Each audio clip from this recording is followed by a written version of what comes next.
नमस्कार विद्यार्थी मित्रांनो, माझं नाव प्रशांत सोनुने आणि स्वागत आहे तुमचं माझं युट्यूब चॅनल आयटी इन्स्ट्रक्टर प्रशांतवरती. बघा, सीबीडीच्या दृष्टिकोनातून आपण मोस्ट इम्पॉर्टंट क्वेश्चन सिरीज चालू केली होती. आता काही दिवसामध्ये सीबीडी एक्झाम सुद्धा होणार आहे.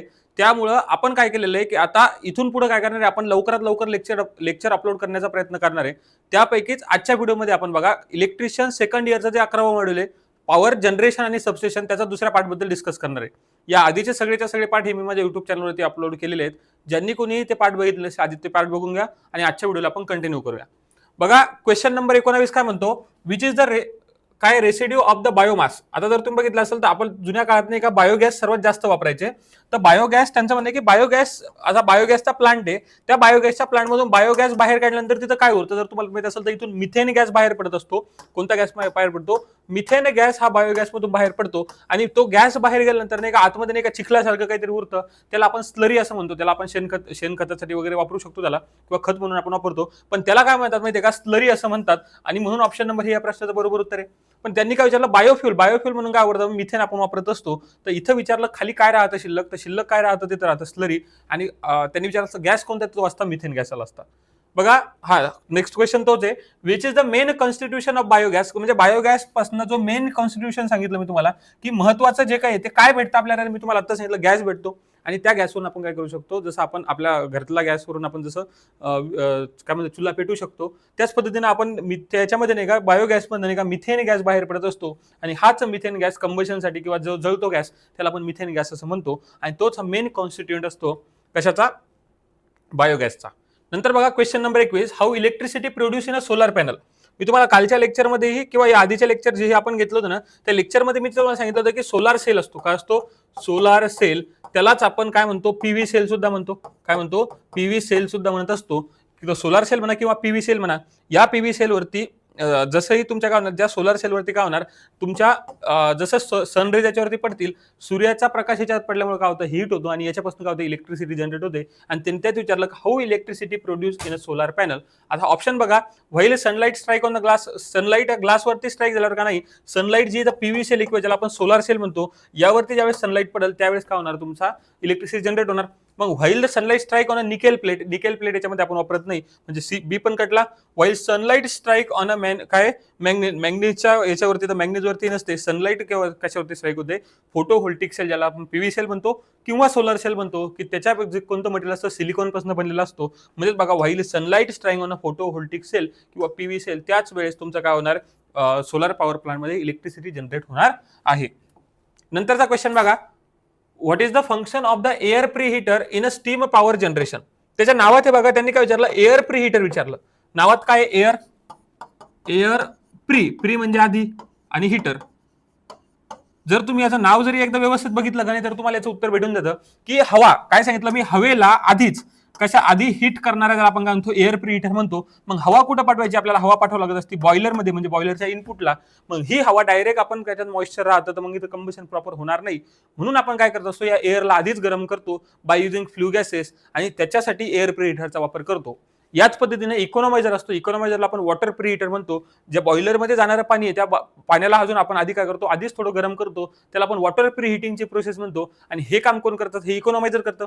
पण इथं एअर प्रीहीटरचं काम विचारलं, तर एअर प्रीहीटरचं काय करणार? Heat the feed water. Feed वॉटरला हीट करण्यासाठी इकॉनॉमायझर वापरणार. काय वापरणार? इकॉनॉमायझर. लिहून देतो. नंतर बघा, supply hot air to economiser. इकॉनॉमायझरला करायसाठी का नाही, supply hot air to boiler, म्हणजे बॉयलरला द्यायचं असं उत्तर बरोबर असतं. म्हणजे ऑप्शन नंबर बी कटलं. Supplies the hot air to super heater. Super हिटरला पण द्यायची नाही, आपल्याला द्यायची बॉयलरला. मग बघा, extract the heat from flue gases. मी सांगितलं फ्ल्यू गॅसेस पासून हीट एक्स्ट्रॅक्ट करणं. आणि हीट्स इनपुट एअर, म्हणजे इनपुट एअर जाणार आहे, त्या इनपुट एअरला काय करण्यासाठी, फीड करण्यासाठी आपण एअर प्रीहीटर वापरत असतो. म्हणजेच या प्रश्नाचं बरोबर उत्तर ऑप्शन नंबर काय राहणार आहे? डी राहणार आहे. नंतरचा क्वेश्चन बघा, what is the main disadvantage of nuclear power plant. आता त्यांनी काय विचारलं, न्यूक्लिअर पॉवर प्लांटचा जो मेन डिसएडव्हान्टेज काय. आता बघा, न्यूक्लिअर पॉवर प्लांट म्हणजे एक असा प्लांट आहे की ज्याची रनिंग कॉस्ट खूप कमी आहे. रनिंग कॉस्ट खूप कमी म्हणजे जर का तुम्ही 1 किलो युरेनियम जर जाळला ना, 1 किलो, तर तो कितीतरी मेगावॅट पर्यंत एनर्जी जनरेट करून देतो. म्हणजे न्यूक्लिअर फ्युलचा, म्हणजे त्याच्यात काय कॉस्ट कमी आहे, पण त्याचा एक डिसएडव्हान्टेज असा आहे की याच्यापासून ज्यावेळेस तुम्ही युरेनियम जाळणार, याच्यापासून रेडिओ ऍक्टिव्ह मटेरियल बाहेर पडतात. मग रेडिओ ऍक्टिव्ह मटेरियल बाहेर पडतात. मग हे जे रेडिओ ऍक्टिव्ह मटेरियल ना हे तुमच्या जे हेल्थ असते ना आपल्या ह्युमनची हेल्थ, जो बघा न्यूक्लिअर बॉम्ब पडल्यानंतर बघा न्यूक्लिअर आपण म्हणतो की तिथं काय झालं, जसं हिरोशिमा नागासाकीमध्ये न्यूक्लिअर बॉम्ब पडलेला आहे आणि तिथं अजूनही काय होतात कितीतरी पिढ्या अपंग राहतात. मग हे का बरं होतं, कारण हे जे रेडिओ ऍक्टिव्ह मटेरियल असतं हा रेडिओ ऍक्टिव्ह मटेरियलमुळे काय होतो, इफेक्ट होतो. मग हेच रेडिओ ऍक्टिव्ह मटेरियल किंवा याच्यातून जे डिस्पोजल जे बाहेर निघतं, आपण म्हणतो जो कचरा बाहेर निघणार या न्यूक्लिअर पॉवर प्लांट पासून, तो पॉवर प्लांटचा कचरा काय करणं डिस्पोजल करणं अवघड राहतं आणि हाच त्याचा काय मेन डिसएडव्हान्टेज आहे किंवा मेन तोटा आहे. मग बघा disposal of waste option number H काय राहणार या प्रश्नाचं बरोबर उत्तर राहणार आहे. बघा रनिंग कॉस्ट इज मोर, उलट रनिंग कॉस्ट काय असते न्यूक्लिअर पॉवर प्लांटची कमी असते. प्लांट रिक्वायर लार्ज स्पेस, प्लांटला जास्त स्पेस लागते पण ऍज कम्पेअर टू बघा या ज्या कोणत्या प्लांटला सर्वात जास्त स्पेस लागत असेल तो असतो हायड्रो पॉवर प्लांट. बघा कोणता प्लांट सांगितलं मी, हायड्रो पॉवर प्लांटला सर्वात जास्त स्पेस लागत असते आणि install away from the load centre, तर ह्या नाही का लोड सेंटरच्या जवळ सुद्धा इन्स्टॉल केला तरी चालतो. म्हणजेच मेन डिसएडव्हान्टेज काय व्हायचा, option number A disposal of waste आहे. क्वेश्चन नंबर 24 बघा, what is the function of the economiser in a steam power plant. मी तुम्हाला मगाशी सांगितलं बघा की इकॉनॉमायझरचं फंक्शन काय असतं. इकॉनॉमायझरलाच आपण वॉटर प्री हीटर म्हणतो. काय म्हणतो, वॉटर प्री हीटर. मग नावाचे त्याच्या वॉटर प्री हीटर यालाच आपण इकॉनॉमायझरला म्हणतो. मग वॉटर प्री हीटर म्हणजे काय की जेही वॉटर आपली बॉयलर मध्ये जाणार आहे, जे पाणी बॉयलर मध्ये जाणार आहे त्या पाण्याला आधीच गरम करायचं काम कोण करत असतो, आपला वॉटर प्री हीटर करतो किंवा त्यालाच आपण चांगल्या भाषेत इकॉनॉमायझर म्हणतो. बघा कन्वर्ट वॉटर इंटू स्टीम हे काम आहे आपल्या बॉयलरचं. कोणाचं काम आहे, हे बॉयलरचं काम आहे. Hits the air bye the flue gases, बरोबर. एअरला का नाही, एअरला हिट करण्याला आपण एअर प्री हीटरचं काम आहे. कोणाचं काम आहे, एअर प्री हीटरचं काम आहे. पण आपल्याला त्यांनी इकॉनॉमायझर विचारलं ना. मग बघा heat the feed water by the flue gases, feed वॉटरला हिट करणं हेच बरोबर काय इकॉनॉमायझरचं काम आहे की जे वॉटर फीड होणार आहे त्या वॉटरला काय करणं, हिट करणं. Purify the feed water by the chemical treatment plant, हे केमिकल ट्रीटमेंट प्लांटचं काम आहे की जो वॉटर त्याच्यामध्ये झाली त्याच्यामध्ये केमिकल नाही राहिलं पाहिजे जेणेकरून आपला बॉयलर लवकर बॉयलर खराब नाही झाला पाहिजे, हे केमिकल ट्रीटमेंट प्लांटचं काम असतं. तर आपल्या इकॉनॉमायझरचं काम काय आहे की hit the feed water from the flue gases, म्हणजे ही फ्लू गॅसेस आपले जाणार आहेत त्याच्यापासून आपल्याला काय करायचं, जे पाणी येतं काय करणं, सुरुवातीच्याच याला स्टेजला थोडं गरम करणं. क्वेश्चन नंबर 25 बघा, what is the advantage of non conventional power generation. आता कन्व्हेन्शनल कोणत्या, नॉन कन्व्हेन्शनल कोणत्या, हे मी काल तुम्हाला एक डिटेलमध्ये सांगितलं कालच्या लेक्चरमध्ये. आता यांनी काय विचारलं, ऍडव्हान्टेज विचारलं नॉन कन्व्हेन्शनल पॉवर प्लांट. कोणी सांगा, नॉन कन्व्हेन्शनलचं विचारलं. नॉन कन्व्हेन्शनल म्हणजे बघा जे सोलर पॉवर प्लांट असतं, विंड टर्बाईन पॉवर प्लांट असेल, मग हे जे नॉन कन्व्हेन्शनल वाले झाले. मग कन्व्हेन्शनल वाले कोणते राहतात, हायड्रो पॉवर प्लांट असेल किंवा आपला जो थर्मल पॉवर प्लांट असेल, हा थर्मल पॉवर प्लांट मध्ये काय झालं, कन्व्हेन्शनल झाला. मग नॉन कन्व्हेन्शनलचा फायदा काय असतो, जे कन्व्हेन्शनल पॉवर प्लांट उदाहरण पकडू आपण थर्मल पॉवर प्लांट. तर थर्मल पॉवर प्लांट मध्ये बघा तुम्ही कोळसा जाळा लागतो, त्याच्यात प्रदूषण होतं, सोबत त्याच्यातून व्हेरियस प्रकारचे जे गॅसेस वगैरे बाहेर निघणार, फ्लू गॅसेस बाहेर निघणार आणि सोबत प्रदूषण जास्त होणार. तसंच जर तुम्ही सोलर पॉवर प्लांट बघितलं, सोलर पॉवर प्लांट काही बाय प्रोडक्टच नाहीये. मग त्याच्यामुळे सोलर पॉवर प्लांट पासून किंवा जे नॉन कन्व्हेन्शनल पॉवर प्लांट आहेत त्या पॉवर प्लांटचा सर्वात मोठा एक फायदा असतो की तो पर्यावरणाला कोणतंही नुकसान काय होतं पोहोचत नाही. मग त्यांनी तेच विचारलं मेन ऍडव्हान्टेज काय, तर मेन बघा मोर रिलायबल नसतात. रिलायबल असतात का नाही, कधी सूर्य निघलाच नाही तर आपण त्याच्यावर विश्वास ठेवू शकत नाही. मोर इफिशियन्सी पण मी काय सांगितलं मला कमी असते. लो इनिशियल कॉस्ट, उलट मला सांगा सोलर बसवायला इनिशियल कॉस्ट कमी असते का नाही. जर तुम्हाला 3 ते 5 किलोवॅटचा सोलर जरी बसवत असेल तर तुम्हाला 2-3 लाख रुपये खर्च करावा लागतो. म्हणजे इनिशियल कॉस्ट पण काय असते, कमी नसते, जास्तच असते. रिड्यूस द पोल्युशन, म्हणजे या पर्यावरणात कोणत्याही प्रकारचं तो पोल्युशन करत नाही, म्हणून आपण नॉन कन्व्हेन्शनल पॉवर प्लांट वापरत असतो. क्वेश्चन नंबर 26 बघा, what is the function of charge control in battery, काय battery base micro hydel power generation. आता ते तुम्हाला मायक्रो हायडल पॉवर जनरेशन म्हणजे नाही का जे आपण जलविद्युत प्रकल्प त्याला म्हणतो. पण आता यांनी काय विचारलं, battery function of charge controller. मी काय सांगितलं, एक शब्द पकडायचा फक्त, चार्ज कंट्रोलर. मग चार्ज कंट्रोल म्हणजे काय, चार्जला कंट्रोल करणारा. चार्जला कंट्रोल करणं म्हणजे की जी बॅटरी तुमची चार्जिंग होणार आहे त्या चार्जिंगला कंट्रोल करणारा. आणि हे त्याचं उत्तर येईल बघा, काय ऑप्शन नंबर सी बघा, prevent the over charging of the battery. म्हणजे जो चार्जिंग तुम्ही करणार आहे त्या चार्जिंगला ओव्हर चार्जिंग होऊ नये किंवा प्रिव्हेन्शन राहावं, सेफ्टी राहावी म्हणून आपण चार्ज कंट्रोलर वापरत असतो. म्हणजेच ऑप्शन नंबर सी या प्रश्नाचं बरोबर उत्तर राहणार आहे. बघा थोडं फास्ट त्याच्यासाठी चाललोय कारण आपल्याकडे एक तर वेळ कमी आहे आणि कमी वेळेमध्ये आपल्याला जास्तीत जास्त मॉड्यूल करणे आहेत. जर तुम्हाला हे सगळे डिटेलमध्ये पाहिजे असेल, आपण एखाद्या स्पेशल नाही का यानंतर ज्यावेळेस जशी तुमची एक्झाम होणार आहे त्या विद्यार्थ्यांची जे कॉम्पिटेटिव्हची तयारी विद्यार्थी करणार आहेत त्यांच्यासाठी नाही का आपण स्पेशल एक टॉपिक एक्सप्लेन करणार आहे. त्याच्यामुळे सध्या नाही का मला एक थोडं फास्ट एक्सप्लेन करतो. क्वेश्चन नंबर 27 बघा, what is the purpose of barrage in a tidal power station. आता काय विचारलं त्यांनी, टायडल पॉवर स्टेशन मध्ये काय याचं बॅरेक असते याचं काम काय बघा. कंट्रोल द टायडल वेव्ह किंवा release the water towards the sea, tap the water and entrance of the gulf किंवा कन्व्हर्ट द काय potential energy into kinetic energy. आता पोटेन्शियल एनर्जीला कायनेटिक एनर्जी किंवा कायनेटिक एनर्जी याचं हे जे काम असतं ना, हे टर्बाईन करतं. कोण करतं? हे टर्बाईन. आता गल्फ म्हणजे काय असतं बघा, बघा ही समुद्राजवळची खाडी असते. जर तुम्ही समुद्र किनारा बघितला असेल तर काय होतं की पाणी काय होतं की इकडे येतं पाणी असं, आणि परत काय होतं की जशी लाट गेली तशी पाणी बाहेर चाललं जातं. मग इथं काय करतात, इथं नाही का अशा बॅरेक बनतात. बॅरेक म्हणजे असं एक स्ट्रक्चर असतं बघा, हे असं मोकळं असतं खाली, आणि इथं नाही का याच्या इथं आतमध्ये इथं टर्बाईन बसवली. इथं काय असते? टर्बाईन बसवली. जसं पाणी आत जाणार, आत गेलेलं पाणी ज्यावेळेस बाहेर येणार त्यावेळेस काय करणार, ही टर्बाईन फिरणार. याला tidal power generation, tidal power plant मध्ये वापरतो. मग हे जे लाट म्हणजे बघा, ज्या लाटा येणार आहेत त्या लाटाच्या माध्यमातून आपण केली इलेक्ट्रिसिटी जनरेट केली, आणि त्यामध्ये जो बॅरेज असतं ना, ज्या बॅरेजचं कामच असतं की tap the water the entrance of gulf. म्हणजे गल्फ म्हणजे जी खाडीचा भाग आहे, त्या खाडीच्या भागामध्ये जसं पाणी आत जाणार त्याला काय करणार, तिला तिथे टॅप करणं किंवा त्याला अडवून धरण्याचं काम कोण करत असतं? हे बॅरेज करत असतं. म्हणजेच ऑप्शन नंबर बघा सी काय या प्रश्नाचं बरोबर उत्तर आहे. नंतरचा प्रश्न बघा, which component is in a steam power plant is use as a heat the feed water. बघा आता मी 2-3 वेळा क्वेश्चन एक्सप्लेन करून सांगितलं तुम्हाला की फीड वॉटरला हीट करायचं काम. हीट द फीड वॉटर म्हणजे जे फीड वॉटर जाणार आहे त्या फीड वॉटरला हीट करण्याचं काम कशापासून आहे? फ्लू गॅसेस पासून. हे कोण करतं? बघा आपल्याला काय वॉटर करणार, मग याला म्हणतो आपण वॉटर प्रीहीटर. आणि वॉटर प्रीहीटरचं दुसरं नाव काय मी तुम्हाला आताच सांगितलं, इकॉनॉमायझर नाव आहे. बघा ऑप्शन मध्ये कुठे इकॉनॉमायझर दिसतं? हे इकॉनॉमायझर म्हणजे ऑप्शन नंबर काय राहणार? बी या प्रश्नाचं बरोबर उत्तर राहणार आहे. बाकी सगळ्यांचं काम, बॉयलरचं काम आहे स्टीमला वॉटरला स्टीम मध्ये कन्वर्ट करणं, सुपर हिटरचं काम आहे जी हीट स्टीम आहे त्याला अजून जास्त हिट करणं, आणि एअर प्रीहीटरचं काम आहे की जी आत जाणारी एअर आहे त्या एअरला काय करणं, अजून आपल्याला म्हणजे जायच्या आधीच काय करणं, हिट करून देणं. क्वेश्चन नंबर 29 बघा, what is the advantage of pressurise water reactor. आता काय होतं माहितीये का, ज्या वेळेस आपला न्यूक्लिअर पॉवर प्लांट आपण वापरतो, न्यूक्लिअर पॉवर प्लांट मध्ये वेगवेगळ्या टाईपचे रिएक्टर असतात. मग ज्या प्रेशराइज वॉटर रिएक्टर ना बघा, वॉटर कसं आहे? प्रेशराइज आहे. प्रेशराइज वॉटर रिएक्टर म्हणजे त्या रिएक्टरमध्ये जे पाणी वापरलं जाणार हे प्रेशराइज वापरलं जाणार. आणि या प्रेशराइज वॉटर रिएक्टरचा एक मेन ऍडव्हान्टेज असा असतो की त्याची जी पॉवर डेन्सिटी असते ना का, त्याच्यामध्ये जी पॉवर कशी असते, हाय पॉवर डेन्सिटी वाला असतो. याच्यामुळे हे सरळ सरळ लक्षात आलं की जर प्रेशराइज वॉटर रिएक्टर आपण कशासाठी वापरतो, तर वापरत असतो हाय पॉवर हा ऑप्शन नंबर सी बघा, it has high power density. Power density जिथे आपल्याला जास्त पाहिजे असेल किंवा या स्पेशलाइज प्रेशराइज वॉटर रिएक्टरची पॉवर डेन्सिटी कशी असते, जास्त असते. क्वेश्चन नंबर 30 बघा, which is the power generation plant having the more reliable in operation. असा कोणता पॉवर जनरेटिंग प्लांट आहे की तो रिलायबल कसा आहे, पॉवर जनरेशन रिलायबिलिटी कशी त्याची जास्त आहे. आता रिलायबिलिटी म्हणजे काय की त्याच्यावर आपण जास्त विश्वास ठेवू शकतो. एक्झाम्पल सांगतो मी तुम्हाला, तुम्ही एखाद्यावर विश्वास केव्हा ठेवणार? आपल्याला काय पॉवर जनरेशनसाठी वापरायचं आपल्याला. मग आपल्याला पॉवर जनरेट करायची, पॉवर जनरेशन करण्यासाठी आपण कोणावरती जास्त विश्वास ठेवणार असं त्यांनी विचारलं. बघा hydro power plant, hydro power plant मध्ये करायला जर पाणी संपलं, काय संपलं? पाणी संपलं. पाणी संपलं तर पॉवर जनरेशन होणार का? नाही होणार. त्याच्यामुळे याच्यावर आपण विश्वास ठेवू शकतो पण जास्तही विश्वास ठेवता येणार नाही. डिझेल पॉवर प्लांट, मी तुम्हाला सांगितलं डिझेल पॉवर प्लांट म्हणजे डिझेलच संपला टाकीतलं, मग डिझेल संपल्यानंतर तो पॉवर जनरेट करू शकतो का? नाही करणार.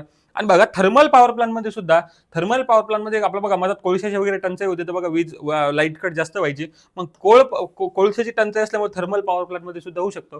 मग आता एक असतो न्यूक्लिअर पॉवर प्लांट.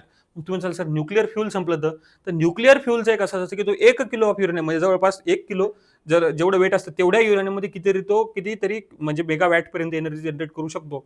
म्हणजे न्यूक्लिअर फ्यूल आपल्याकडे अवेलेबल आहे आणि तो खूप म्हणजे क्वांटिटीमध्ये अवेलेबल आहे, त्याला न्यूक्लिअर फ्यूलला जास्त वेळ चेंज करावं लागत नाही. तो याच्यामुळे आपण काय करतो की न्यूक्लिअर पॉवर प्लांटवरती या पॉवर प्लांटपेक्षा जास्त भरोसा ठेवू शकतो. म्हणजेच ऑप्शन नंबर सी काय राहणार या प्रश्नाचं बरोबर उत्तर राहणार आहे. क्वेश्चन नंबर 31 बघा, which is a disadvantage of non conventional power generation over the conventional power generation. मी मग असे सांगितलं तुम्हाला, जेही कन्व्हेन्शनल पॉवर प्लांट आहेत त्याचं डिसएडव्हान्टेज त्यांनी विचारलं. काय विचारलं? Disadvantage of non conventional power generation. ना non conventional power generation disadvantage विचारलं. बघा इन्क्रीज पोल्युशन, तो पोल्युशन वाढवतो का? उलट पोल्युशन तो कमी करतो. सिक्युरिटी इज काय? Security risk is more.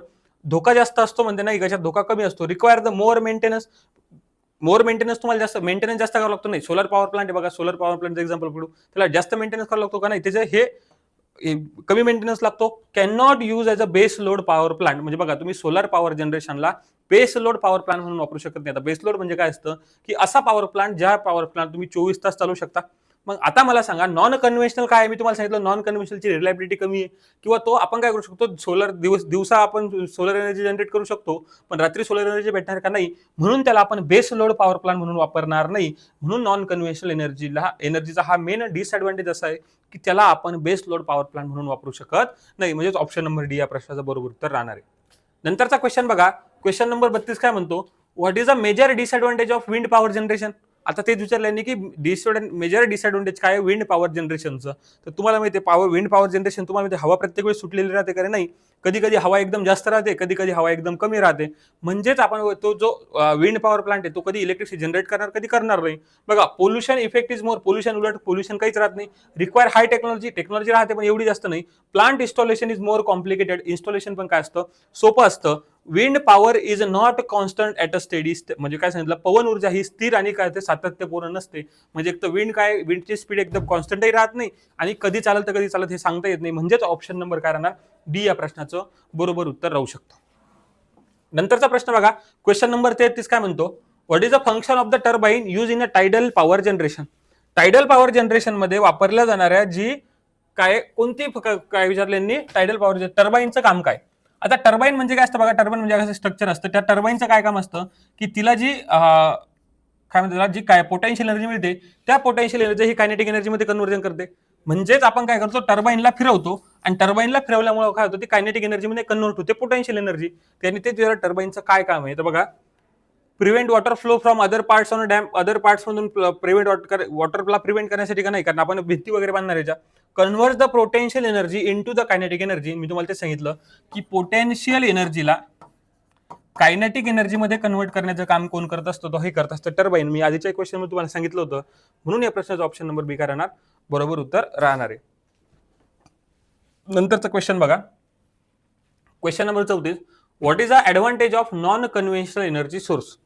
जे नॉन कन्व्हेन्शनल एनर्जी सोर्स आहे त्याचा त्यांनी ऍडव्हान्टेज विचारलं.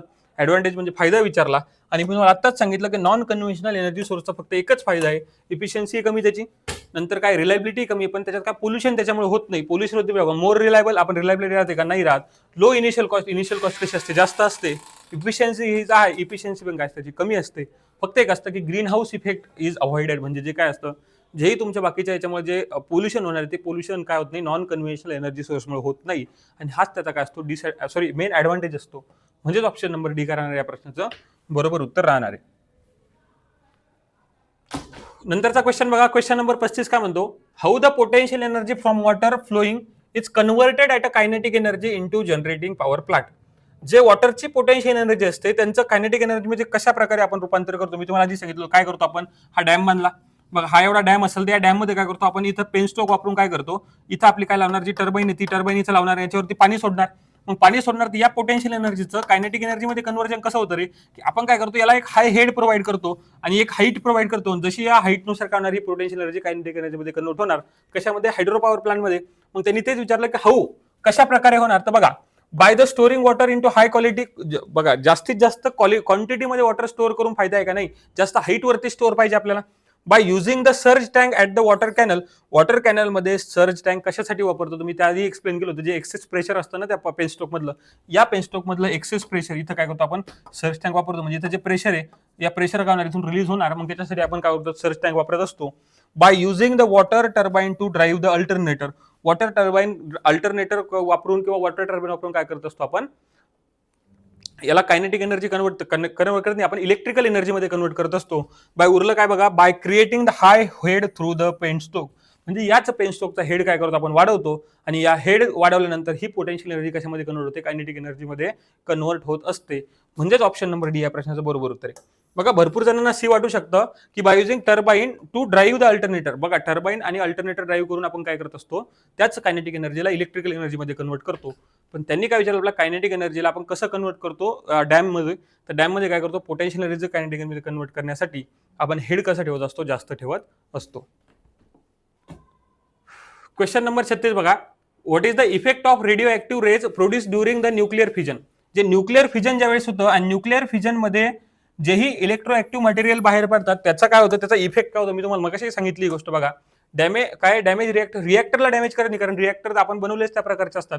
क्रिएट द हेल्थ हजार्ड, म्हणजे जे तुमच्या काय म्हणतात त्याला, आरोग्यासंबंधीचा धोका निर्माण होऊ शकतो, म्हणजे तुमच्या हेल्थवरती याचा काय होऊ शकतो, इम्पॅक्ट होऊ शकतो. हेच त्यांनी विचारलं होतं. त्याचा इफेक्ट काय होणार, त्याचा इफेक्ट काय होणार, तुमच्या हेल्थ काय होऊ शकते, खराब होऊ शकते. नंतरचा क्वेश्चन बघा, question number 37, what happen to solar cell if the intensity of light is low. बघा, समजा ही सोलर प्लेट आहे आणि या सोलर प्लेटवरती पहिले खूप जास्त लाईट पडतो, म्हणजे दुपारच्या वेळेस बघा, तर तुम्ही जर हे नॉर्मल लॉजिकचा प्रश्न मला सांगा, जर सोलर पॅनलवरती पडणारा लाईट कमी झाला म्हणजे त्याचा आउटपुट कमी होणार आणि काय आउटपुट इन्क्रीज होणार का, नाही, आउटपुट का डिक्रीज होणार. कारण काय कमी झालं बघा, लाईट कमी झाला आणि हाच लाईट कमी झाला म्हणून आपला आउटपुट करणार डिक्रीज होणार आहे. म्हणजेच ऑप्शन नंबर बी कारण या प्रश्नाचं बरोबर उत्तर राहील. क्वेश्चन नंबर 38 बघा, what is output voltage of solar cell if intensity of light is high. मग सांगा लाईटची इंटेन्सिटी जर का जास्त असेल, बघा इंटेन्सिटी ऑफ लाईट वाढली तर आउटपुट व्होल्टेज इन्क्रीज होणार. आउटपुट व्होल्टेज वरती काय होणार, डायरेक्टली प्रोपोर्शनल असतं, म्हणजेच आउटपुट व्होल्टेज काय होत असतं, इन्क्रीज होत असतं. अशा पद्धतीने बघा आपण जेही आपलं सोलर पॉवर प्लांटचा जो म्हणजे सोलर नाही, जेही पॉवर प्लांट होते, या पॉवर प्लांटवरचे जेही मोस्ट इम्पॉर्टंट एमसीक्यू होते, जे एमसीक्यू तुम्हाला एक्झाममध्ये विचारले जाऊ शकतात, यावरती आपण काय केलेलं आहे, मोस्ट इम्पॉर्टंट क्वेश्चन सिरीज आपली दोन्ही पार्टमध्ये आपले संपलेलं आहे. याच्या पुढचे पार्ट आपण काय करणार आहे, कंटिन्यू मध्ये याच येत्या 1-2 दिवसामध्ये अपलोड करणार आहेत. तोपर्यंत ह्या चॅनलला सबस्क्राईब करून ठेवा आणि हा व्हिडिओ तुमच्या मित्रांसोबत नक्की शेअर करा. धन्यवाद.